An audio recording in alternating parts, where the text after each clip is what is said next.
आगामी सण उत्सव बकरी ईदच्या पार्श्वभूमीवर अमरावती जिल्ह्यातील खोलापूर पोलीस स्टेशनमध्ये महत्त्वपूर्ण आढावा बैठक नुकतीच पार पडली। या बैठकीत मौलवी, शांतता समितीचे सदस्य आणि तंटामुक्ती समितीचे पदाधिकारी सहभागी झाले होते। यांचा उद्देश सण काळात कायदा आणि सुव्यवस्था राखणे हा होता।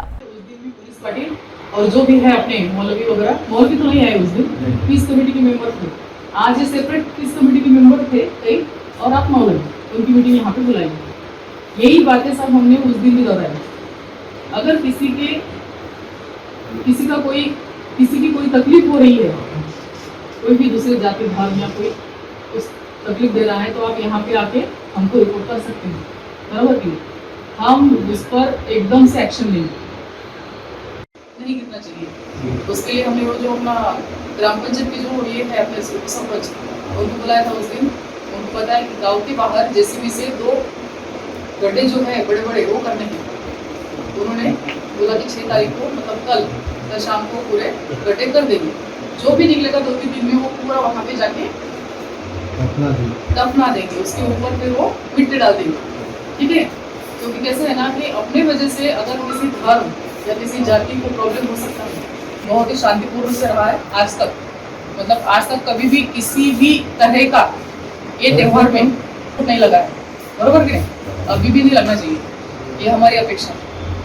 अगर ऐसे कुछ हुआ, किसी ने अगर कंप्लेंट की, तो मजबूरन फिर मुझे कागज चलाना पड़ेगा, ये नहीं होना चाहिए, है कि नहीं।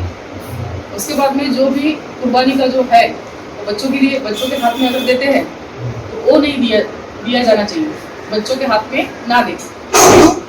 कि अगर बच्चों के पीछे अगर कोई कुत्ता लगा, बच्चा भाग गया, गिर गया, उसके हाथ से जो भी है पन्नी वगैरह टूट गई, वहीं पे वो मांस पड़ जाएगा, सड़ जाएगा, गल जाएगा, रास्ते से आने जाने वालों को दिक्कत हो जाएगी। इसलिए ये बात नहीं करनी है। अगर एक कुर्बानी का जो भी अपन मिल बांट के करते हैं तो बड़ों के हाथों से ही, ना कि बच्चों के हाथों से, है ना। अभी देखिए, आप समाज के पूरे प्रतिष्ठित लोग, बरोबर ना। आपको यहाँ पे इसलिए बुलाया है कि जैसे समाज में जाके आप हर मोहल्ले में या फिर आपके मस्जिद में जो भी है अपना बयान जो रहता है, अभी कल का बयान, बराबर ना, शुक्रवार का बयान रहता है ना, वो बयान में आप ये बातें सब बयान कीजिए। या बैठकीदरम्यान ठाणेदार सुलभा राऊत यांनी सण शांततेत आणि सौहार्दपूर्ण वातावरणात साजरा करण्यासाठी आवश्यक त्या सूचना दिल्या। कायदा व सुव्यवस्था अबाधित राखण्यावर भर देण्यात आला। खोलापूर पोलीस स्टेशनने घेतलेल्या या पुढाकाराने बकरी ईदचा सण शांततेत पार पडण्यास मदत होईल अशी अपेक्षा आहे।